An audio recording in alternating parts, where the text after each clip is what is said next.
Hi hello everyone. So market leader in micro finance sector CA ग्रामीण, इस company पे आज हम डिस्कशन करेंगे। फर्स्ट क्वार्टर के रिजल्ट इस कंपनी के आगे हैं। तो देखेंगे ओवरऑल नंबर्स कैसे हैं एंड आगे का आउटलुक क्या एक्सपेक्ट कर सकते हैं इस बिजनेस से। तो सीए ग्रामीण का बिजनेस मॉडल तो वी ऑल नो कि माइक्रो फाइनेंस सेक्टर के अंदर ये कंपनी है। रूरल एरियाज में जो ग्रुप ऑफ वुमेन होता है उनको ये लोन देते हैं। Small ticket size loan offer करते हैं, अनसिक्योर्ड लोन होता है ये। और इनका अगर आप टोटल प्रेजेंस देखोगे तो कर्नाटका, तमिलनाडु एंड महाराष्ट्र, ये तीन सबसे इंपॉर्टेंट स्टेट्स हैं इस कंपनी के लिए। 70% इनका जो लोन बुक है वो इन्हीं तीन स्टेट से आता है। इसके अलावा कंपनी लगातार एक्सपैंड कर रही है एमपी में, छत्तीसगढ़ में, बिहार में, राजस्थान में एंड बाकी स्टेट्स के अंदर भी धीरे धीरे इनका एक्सपेंशन चल रहा है। अगर हम लोन मिक्स की बात करें तो सीए ग्रामीण का मेन प्रोडक्ट तो वही माइक्रो फाइनेंस का ही है, जिसमें ये ग्रुप ऑफ वुमेन को लोन देते हैं। 92% के आसपास इनका लोन बुक यही है। इसके साथ में जो हम ट्रेंड देख रहे हैं, हर एक माइक्रो फाइनेंस कंपनी आज के टाइम पे अपने अच्छे क्वालिटी कस्टमर्स को प्रमोट कर रही है और उनको इंडिविजुअल लोन ऑफर कर रही है, जहां पे वो टिकट साइज ज्यादा रखते हैं। तो टिकट साइज ज्यादा रखने से कस्टमर का बेनिफिट क्या है कि उसकी जो प्रॉपर नीड है वो पूरी हो रही है। जितना उसको लोन चाहिए, जितना अमाउंट का लोन चाहिए, उतना लोन उसको मिल रहा है। लेंडर का बेनिफिट क्या है कि वो थोड़ा सा ज्यादा इंटरेस्ट रेट उस पर चार्ज कर सकता है एंड वो फेवरेबल भी है, बिकॉज आपको पता है कि कस्टमर का ट्रैक रिकॉर्ड अच्छा है, उसका डिसिप्लिन अच्छा है, टाइम पे वो लोन रिपे करता है, तो उसके अगेंस्ट में आप ये रिस्क ले सकते हो। तो दोनों का बेनिफिट है इसमें। सो ये वाला जो पोर्टफोलियो है ये रिटेल फाइनेंस पोर्टफोलियो है सीए ग्रामीण का, जो कि 3% के आसपास कंट्रीब्यूट करता है इनके टोटल लोन बुक के अंदर। एंड बाकी का जो 5% है वो इनका होम इंप्रूवमेंट वाला लोन है, जिसमें कंपनी अगर आपका आपका होम रेनोवेशन कराना है आपको, उसके लिए लोन देती है, या फिर थोड़ा बहुत एक्सपेंशन करना है आपको, फॉर एग्जांपल 1 BHK उसको 2 BHK में कन्वर्ट करना है, तो उसके लिए small ticket size loan offer करती है। सो 5% के आसपास इनका होम इंप्रूवमेंट का लोन है। तो ये ओवरऑल लोन मिक्स है इस कंपनी का। सीए ग्रामीण को माइक्रो फाइनेंस इंडस्ट्री में सबसे कंजर्वेटिव लेंडर बोला जाता है, बिकॉज इस कंपनी की प्रोविजनिंग पॉलिसी बहुत ज्यादा एग्रेसिव है। इनको जहां पे भी थोड़ा सा भी एनपीए में प्रॉब्लम दिखता है, एसेट क्वालिटी में प्रॉब्लम दिखता है, ये वहां पे बहुत ज्यादा एग्रेसिवली प्रोविजनिंग करते हैं, सो दैट कल को चल के इनको पीएनएल पे बहुत बड़ा हिट ना लेना पड़े। एंड ये आपको इनके डेटा, पास्ट का ट्रैक रिकॉर्ड देखकर भी पता चल सकता है। सो बेसिकली लैंडिंग इंडस्ट्री में हम बहुत बार डिस्कस कर चुके हैं कि दो रेशियो सबसे ज्यादा इंपॉर्टेंट होते हैं, एक तो आरओई का नंबर और दूसरा आरओए का नंबर। इंडिया में बहुत कम ऐसे आपको लेंडर मिलेंगे जो सस्टेन लेवल पे कंसिस्टेंटली 15% के आसपास का आरओई का नंबर रखें और 3% के आसपास का आरओई का नंबर रखें। बिकॉज अगर 15% से कम का आरओई का नंबर है तो उसको एक एवरेज लेंडर कंसिडर किया जाता है, मतलब वो इतना एफिशिएंट नहीं है। और आरओए अगर आपका 3% से भी कम है तो अगेन वही सेम चीज रिफ्लेक्ट करता है वो। ऐसा ऐसा अगर आप देखोगे तो जैसे अप साइकिल होता है इस इंडस्ट्री में, जब साइकिल बहुत अच्छा होता है तो कंपनीज अपने पीक पे, मतलब जब उनका बेस्ट टाइम चल रहा है, तब वो कंपनी जो है वो 15% का आरओई करती हैं या 3% के आसपास का आरओए का नंबर करती हैं। लेकिन सीए ग्रामीण का अगर आप लास्ट 8-9 साल का डेटा देखोगे तो अक्रॉस साइकिल्स मतलब जितने भी क्राइसिस आए हैं पिछले 8-9 साल के अंदर, चाहे वो डिमोनेटाइजेशन हो, जीएसटी हो, आईएलएफएस हो, यस बैंक हो, कोविड हो, इन सारे क्राइसिस के ड्यूरेशन में सीए ग्रामीण का जो एवरेज आरओई का नंबर है वो 15% है और एवरेज आरओए का नंबर जो है वो 3.6% है। तो अगेन ये एक बहुत स्ट्रॉन्ग एफिशिएंसी शो करता है इस लेंडर की कि इतने सारे क्राइसिस के ड्यूरेशन में भी अपना आरओई का नंबर बहुत अच्छे से मेंटेन कर पाता है सीए ग्रामीण। क्यों मेंटेन कर पाता है? बिकॉज एसेट क्वालिटी को ये अच्छे से कंट्रोल करते हैं, अपने एनपीए के लेवल्स को काफी अच्छे से कंट्रोल करती है ये कंपनी। सो ये ओवरऑल इनका मॉडल है। अब पॉइंट आता है इनके फर्स्ट क्वार्टर के नंबर्स कैसे आए हैं। तो फर्स्ट क्वार्टर में अभी तक जितनी भी कंपनीज ने रिजल्ट शेयर किए हैं, आप एक चीज ऑब्जर्व कर सकते हो उनके साथ में कि थोड़ा बहुत उनके बिजनेस मोमेंटम को, हर एक कंपनी के बिजनेस मोमेंटम को हिट पड़ा है फर्स्ट क्वार्टर के अंदर। वो हिट क्यों पड़ा है? दो रीजन है उसके। पहला है हीट वेव, जो कि पैन इंडिया में आपने देखा काफी सीवियर हीट वेव था फर्स्ट क्वार्टर के अंदर। एंड दूसरा रीजन है जनरल इलेक्शन और हीट वेव। इन दोनों रीजंस की वजह से आप देखोगे जितनी भी कंपनीज के रिजल्ट आएंगे फर्स्ट क्वार्टर के अंदर, उनमें मोस्ट ऑफ द कंपनीज के बिजनेस मोमेंटम पे कहीं ना कहीं ये इंपैक्ट पड़ा है। कई सारी कंज्यूमर कंपनीज ने भी अपना रिजल्ट शेयर किया है जिनका वॉल्यूम ग्रोथ आप देख सकते हो कम हुआ है जितना एक्सपेक्टेड था उसके कंपैरिजन में, इन्हीं रीजंस की वजह से। अब जो लैंडिंग वाला मॉडल है, जो लैंडिंग बिजनेस है, उसको डबल एज स्वॉर्ड बोला जाता है। क्यों बोला जाता है? बिकॉज जब इकोनॉमी में थोड़ा भी कुछ चैलेंज आता है तो इन कंपनीज के लिए चैलेंज ऑलमोस्ट डबल हो जाता है। क्योंकि बुरे टाइम में आपका इन कंपनीज की अगर हम बात करें तो बिजनेस मोमेंटम तो हिट होगा, मतलब आपके ग्रोथ पे तो थोड़ा बहुत इंपैक्ट पड़ेगा ही, वो तो सबका पड़ रहा है, आपका भी पड़ेगा। लेकिन इनके लिए दूसरी चैलेंज क्या हो जाती है कि आपको लोन की रिकवरी भी तो करनी है। असली अर्निंग, रियल अर्निंग क्या होती है एक लैंडिंग कंपनी की? जो लोन दिया है उसको रिकवर करना है, उसका जो इंटरेस्ट इनकम है वही आपका पैसा है, वही नेट इंटरेस्ट मार्जिन है, वहीं से मार्जिन बढ़ेगा, वहीं से आपका प्रॉफिट बढ़ेगा, वहीं से अर्निंग बढ़ेगा। तो इन कंपनीज के लिए डबल चैलेंज बढ़ जाता है कि एक तो फ्रेश लोन देने में प्रॉब्लम आ रहा है बिकॉज इस तरीके का चैलेंज आ गया है। दूसरा प्रॉब्लम है कि जो पुराने लोन दिए हैं उसमें रिकवरी ठीक से नहीं हो पा रही है। तो रिकवरी ठीक से नहीं हो पाएगी तो आपका एसेट क्वालिटी खराब होगा। एसेट क्वालिटी खराब होगा मतलब आपका एनपीए बढ़ेगा। एनपीए बढ़ेगा तो मतलब आपको प्रोविजनिंग करनी पड़ेगी, और प्रोविजनिंग करनी पड़ेगी तो आपका जो पैट है, नेट प्रॉफिट है, उस पे इंपैक्ट पड़ेगा। तो ये एक बड़ा चैलेंज बन जाता है लैंडिंग कंपनीज के लिए। सो यही आपको सीए ग्रामीण के रिजल्ट में भी देखने को मिलेगा। इस कंपनी का जो लोन बुक का ग्रोथ है उसमें ऑल तो कोई ऐसा प्रॉब्लम नहीं है। 21% से कंपनी ने अपने लोन बुक को ग्रो किया on a Y basis. Guidance company का था कि वो 22 से 23% के रेंज में ग्रो करेंगे इस पूरे फाइनेंशियल ईयर के अंदर। बट फर्स्ट क्वार्टर में इन दो बड़े चैलेंज के बाद भी कंपनी ने 21% से अपने लोन बुक को ग्रो किया है। तो उस ग्रोथ में तो कोई प्रॉब्लम दिखता नहीं है सीए ग्रामीण के। एसेट क्वालिटी में प्रॉब्लम है। एसेट क्वालिटी में इस कंपनी का ग्रॉस एनपीए जो है वो 1.2% से बढ़कर के 1.4% बढ़ गया है फर्स्ट क्वार्टर के अंदर। 1.2% फोर्थ क्वार्टर में था, जो फाइनेंशियल ईयर भी कंप्लीट हुआ है, और 1.4% इनका इस फर्स्ट क्वार्टर में बढ़ करके हो गया, मतलब 20 बेसिस पॉइंट से इनका ग्रॉस एनपीए बढ़ गया है। एक इंपॉर्टेंट चीज क्या है कि जैसा हमने डिस्कस किया कि सीए ग्रामीण एक कंजर्वेटिव लेंडर है, तो ये कंपनी क्या करती है कि 60 डेज के ऊपर ही एनपीए डिक्लेयर कर देती है। जनरली 90 डेज के ऊपर एनपीए डिक्लेयर किया जाता है इंडस्ट्री में, लेकिन सीए ग्रामीण बिकॉज ये कंजर्वेटिव अप्रोच रखते हैं तो 60 डेज जैसे होते हैं, मतलब 2 ईएमआई किसी कस्टमर ने मिस करी अपनी तो उसको ये एनपीए डिक्लेयर कर देते हैं। ये इनकी आप बोल सकते हो एनपीए की पॉलिसी है इनकी। तो वो वाला पार्ट इनका 1.2% से 1.4% बढ़ गया है। प्लस इसके अलावा अक्रॉस बकेट्स, जितने भी बकेट्स होते हैं, मतलब किसी कस्टमर ने 1 ईएमआई मिस किया, किसी ने 3 ईएमआई मिस किया, इन सारे बकेट्स में भी इनके जो नंबर्स हैं वो बढ़ गए हैं। एसेट क्वालिटी डिटोरियोरेट हुई है। नंबर मतलब अगर आप वो पहला वाला बकेट देखोगे, मतलब वो कस्टमर जिन्होंने मिनिमम 1 ईएमआई मिस करी है, ये वाला नंबर 1.7% से बढ़कर 2.5% हो गया। तो ये क्या शो कर रहा है हमको कि कहीं ना कहीं कंपनी की कलेक्शंस में, कंपनी की रिकवरी में प्रॉब्लम आया है, और इसीलिए इनका कलेक्शन एफिशिएंसी का नंबर भी थोड़ा सा कम हो गया है। 97% के आसपास हुआ है फर्स्ट क्वार्टर के अंदर। और इसका मेजर चैलेंज यही रहा है, ये जो 2 रीजन हमने डिस्कस किए, हीट वेव और जनरल इलेक्शन, इन दोनों रीजन की वजह से इनके एसेट क्वालिटी में प्रॉब्लम देखने को मिली है। इसके अलावा अगर आप बाकी नंबर्स देखोगे तो ठीक ठाक नंबर्स है। आरओई का नंबर 23.5% है जो कंपनी ने गाइडेंस दिया था। आरओई का नंबर अभी भी 5% से ज्यादा है, वही गाइडेंस है कंपनी का। और इनफैक्ट अगर आप ऑपरेटिंग प्रॉफिट देखोगे इस कंपनी का तो वो बहुत सॉलिड है अभी भी। प्री प्रोविजनिंग ऑपरेटिंग प्रॉफिट 30% से ग्रो हुआ है ऑन अ वाई बेसिस। लेकिन पैट जो है, नेट प्रॉफिट जो है, वो सिर्फ 14% से ग्रो हुआ है।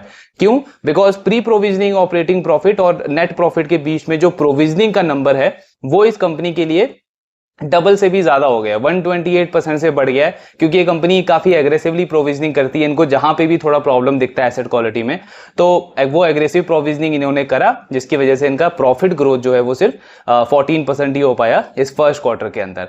अब पॉइंट ये बनता है कि यहां से आगे का आउटलुक क्या है, क्या मतलब कोई बहुत बड़ा प्रॉब्लम हो सकता है आने वाले क्वार्टर्स में।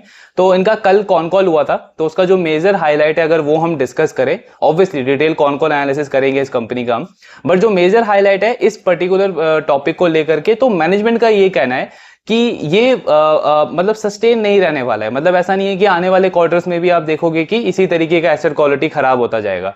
तो मैनेजमेंट ने क्लियरली बोला है कि ये आप बोल सकते हो कि ये जो 2 बड़े चैलेंज थे उसकी वजह से ये हुआ है। बाकी ऐसा नहीं है कि हमको हमारे एसेट क्वालिटी में कोई बहुत बड़ा सीरियस प्रॉब्लम लग रहा है। हम बहुत ज्यादा कॉन्फिडेंट है कि आने वाले क्वार्टर्स में हम इसको ठीक कर लेंगे, इस प्रॉब्लम को रिजॉल्व कर लेंगे। हाँ, एक पॉइंट है कि जो ये आपको ग्रॉस एनपीए का नंबर जो अभी दिख रहा है, ये एक्सपेक्टेड नहीं है कि सडनली एकदम से कम हो जाएगा, एकदम से रिवर्स हो जाएगा। बिकॉज जिन कस्टमर से पेमेंट मिस हो गई है तो वो तो ऑब्वियसली अब ग्रॉस एनपीए की कैटेगरी में आ गए हैं, तो उनसे पूरा लोन रिकवर करने में थोड़ा टाइम लगेगा।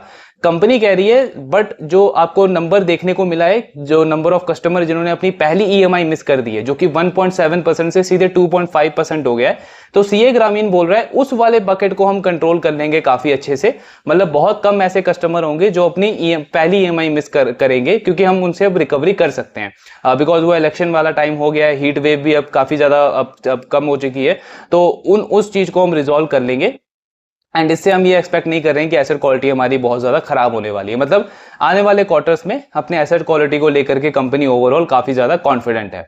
ग्रोथ के लिए भी कंपनी काफी ज्यादा कॉन्फिडेंट है, एंड इनफैक्ट जो भी इन्होंने गाइडेंस दिया था FY25 के लिए, उस सारे पैरामीटर्स को इन्होंने मेंटेन रखा है। तो अगेन ये आपको कॉन्फिडेंस शो कर रहा है इसकी मैनेजमेंट का, कि वो कितने ज्यादा कॉन्फिडेंट है कि पहला क्वार्टर बहुत चैलेंजिंग गया है, कुछ प्रॉब्लम्स भी आए हैं, लेकिन उसके बाद भी वो बहुत ज्यादा कॉन्फिडेंट है कि बाकी के 3 क्वार्टर्स में वो अच्छे नंबर्स अचीव करेंगे, एंड जो उन्होंने गाइडेंस दिया है ओवरऑल उसको वो अचीव कर लेंगे इस फाइनेंशियल ईयर के एंड तक। एक रेगुलेटरी चेंज भी आया है माइक्रो फाइनेंस इंडस्ट्री के लिए। तो एमफिन जो बॉडी है जो रेगुलेट करती है माइक्रो फाइनेंस इंडस्ट्री को, इन्होंने, ऑल्दो वो पूरा सर्कुलर अभी मुझे मिला नहीं है, मैंने उसको रिसर्च किया था उसका गूगल पे, बट मुझे अभी तक वो पूरा सर्कुलर मिला नहीं है। इनके कॉन कॉल से जो मुझे समझ आया है उसमें एमफिन जो रेगुलेटरी बॉडी है उनका ये कहना है, आपने देखा होगा लास्ट के कुछ कॉन कॉल्स में, जैसे अरमान फाइनेंशियल की कॉन कॉल में या सीए ग्रामीण के पिछले कॉन कॉल में, इन दोनों कंपनीज के मैनेजमेंट ने क्या बोला था कि इंडस्ट्री के अंदर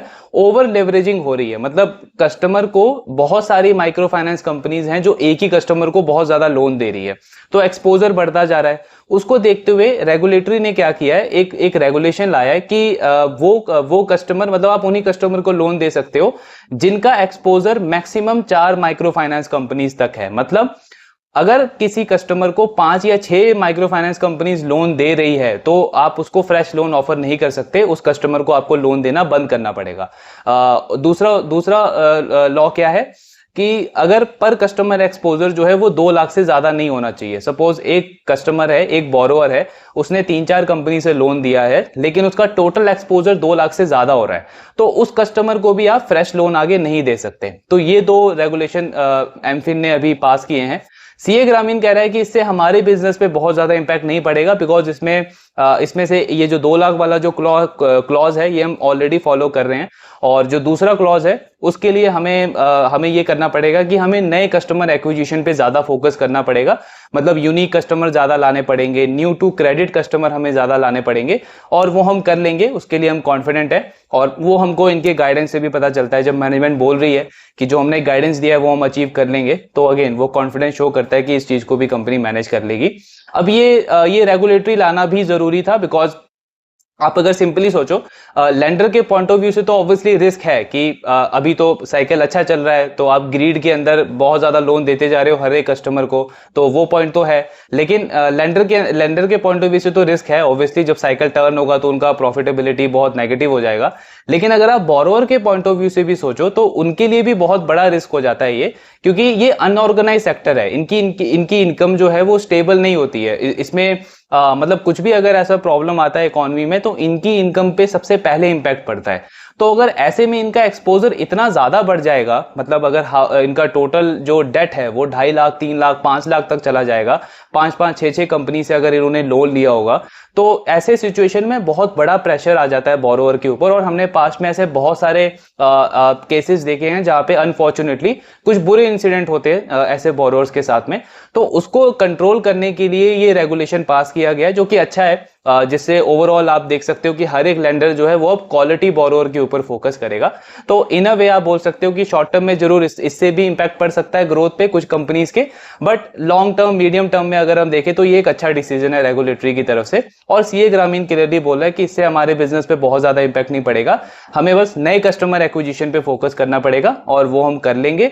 और उसके साथ में जो हमारा गाइडेंस है पूरे FY25 का, उसको हम अचीव कर लेंगे। सो ये ओवरऑल नंबर्स थे इस कंपनी के। रिजल्ट ऑब्वियसली बहुत अच्छे नहीं है, थोड़े से नंबर्स खराब हैं प्रॉफिटेबिलिटी और एसेट क्वालिटी को देखते हुए, बट जिस तरीके के स्टेप्स लिए कंपनी ने, जैसे इन्होंने अभी जो इनके जो सीनियर स्टाफ जो थे उनको भी इन्होंने ग्राउंड लेवल पे, फील्ड लेवल पे डिप्लॉय किया है अभी एसेट क्वालिटी को मॉनिटर करने के लिए। और प्लस उसके साथ में पहले कंपनी स्टेट लेवल पे प्राइसिंग करती थी, अब कंपनी डिस्ट्रिक्ट लेवल पे प्राइसिंग कर रही है। इसका मतलब क्या है, पहले कंपनी ये देखती थी कि इस पर्टिकुलर स्टेट में हमारा कितना रिकवरी आ रहा है, हमारा कितना ग्रोथ आ रहा है, उसके बेसिस पे ये इंटरेस्ट रेट चार्ज करते थे। अब सीए ग्रामीण क्या कह रहा है कि हम डिस्ट्रिक्ट लेवल पे करना चाह रहे हैं, मतलब और ज्यादा नीश लेवल पे ये कंट्रोल करना चाह रहे हैं, ताकि इनको एग्जैक्ट पता चले कि हर एक डिस्ट्रिक्ट पे किस लेवल का रिस्क है और उसके अगेंस्ट में वो लोन की प्राइसिंग करेंगे। तो ये सारे एफर्ट्स कर रही है कंपनी, इसीलिए ये कॉन्फिडेंट है कि आने वाले क्वार्टर्स में इस चीज को ये इजिली मैनेज कर लेंगे एंड बहुत बड़ा प्रॉब्लम इससे आने नहीं वाला आने वाले क्वार्टर्स में। तो ये ओवरऑल एनालिसिस था इस कंपनी का। स्टॉक की अगर हम बात करें तो स्टॉक का प्राइस टू बुक अगर आप देखोगे तो 3.1 के आसपास में ये स्टॉक ट्रेड कर रहा है। डेफिनेटली अपॉर्चुनिटी वाइज अरमान फाइनेंशियल थोड़ा सा बेटर लगता है, लेकिन ये जो कंसर्न आया, ये जो फर्स्ट क्वार्टर में ये जो प्रॉब्लम आया, ये बहुत सारी लैंडिंग कंपनीज के साथ में आने वाला है, कई सारे बैंक्स के साथ में भी हम देख सकते हैं इस फर्स्ट क्वार्टर के अंदर। तो थोड़ा सा कॉशियस अप्रोच रखना बेटर रहेगा, स्पेशली माइक्रो फाइनेंस सेक्टर के लिए, बिकॉज अनऑर्गेनाइज सेक्टर है ये। आप ऑब्वियसली उन कस्टमर्स के साथ डील कर रहे हो जिनका क्रेडिट डिसिप्लिन बहुत अच्छा नहीं है, तो इस तरीके के इवेंट्स में कुछ बड़ा प्रॉब्लम जरूर कुछ कंपनीज के साथ में हो सकता है। हम ये नहीं बोल सकते कि सीए ग्रामीण अगर बोल रहा है कि हम मैनेज कर लेंगे तो सारी कंपनीज मैनेज कर लेगी, बिकॉज प्रैक्टिकली ऐसा कभी भी नहीं होता है। हर एक पर्टिकुलर प्रॉब्लम का एक सेक्टर के हर एक प्लेयर के ऊपर डिफरेंट रिएक्शन होता है। हमने ईसैफ के साथ में देखा, लास्ट ईयर फ्लड जो है वो सीए ग्रामीण के लिए भी आया था, 5 स्टार के लिए भी आया था एंड ईसैफ के लिए भी आया था तमिलनाडु के अंदर। बट हमने देखा कि सीए ग्रामीण, 5 स्टार दोनों कंपनीज ने काफी अच्छे से रिकवर किया, लेकिन ईसैफ स्मॉल फाइनेंस बैंक, जिसका हमने सेकंड क्वार्टर में एनालिसिस किया था एंड हमने वहां डिस्कस किया कि बैंक बहुत अच्छा लग रहा है, आगे का ग्रोथ प्रोस्पेक्ट अच्छा है, थर्ड क्वार्टर में उसका एनपीए बढ़ना शुरू हुआ, फोर्थ क्वार्टर में एनपीए इतना ज्यादा बढ़ गया कि कंपनी को प्रोविजनिंग बहुत ज्यादा करनी पड़ी, जिसकी वजह से उस बैंक का जो प्रॉफिट है वो 50% गिर गया। तो कभी भी जनरल व्यू नहीं रखना है हमें किसी भी टॉपिक के ऊपर, हर एक इंडिविजुअल लेवल के ऊपर हमें हर एक प्लेयर को अलग अलग एनालाइज करना है। तो इट्स बेटर कि अरमान का रिजल्ट आ जाए, उसके बाद में हम देखें कि उनकी मैनेजमेंट का क्या कहना है, उनकी एसेट क्वालिटी कैसी रहती है एंड आगे का आउटलुक कैसा रहता है। करंट लेवल्स पे अगर अरमान का नंबर अच्छा आता है और एसेट क्वालिटी में कोई ज्यादा प्रॉब्लम नहीं लगती है, तो डेफिनेटली माइक्रो फाइनेंस सेक्टर के अंदर अरमान एक बेटर प्लेयर लगता है। उसके साथ में सतिन क्रेडिट केयर भी, वो कंपनी भी वैल्यूएशन वाइज काफी अच्छी लगती है। सो उनके नंबर्स का वेट करते हैं, देखते हैं कंपनी कैसा नंबर रिपोर्ट करती है। सीए ग्रामीण के साथ में बिजनेस वाइज कोई खास प्रॉब्लम नहीं है, मैनेजमेंट बहुत कॉन्फिडेंट है एंड बाकी इसको ट्रैक तो करते रहेंगे हम आने वाले क्वार्टर्स में भी। और आपके जो भी डाउट्स है, do let me know in the comment box. Thank you very much.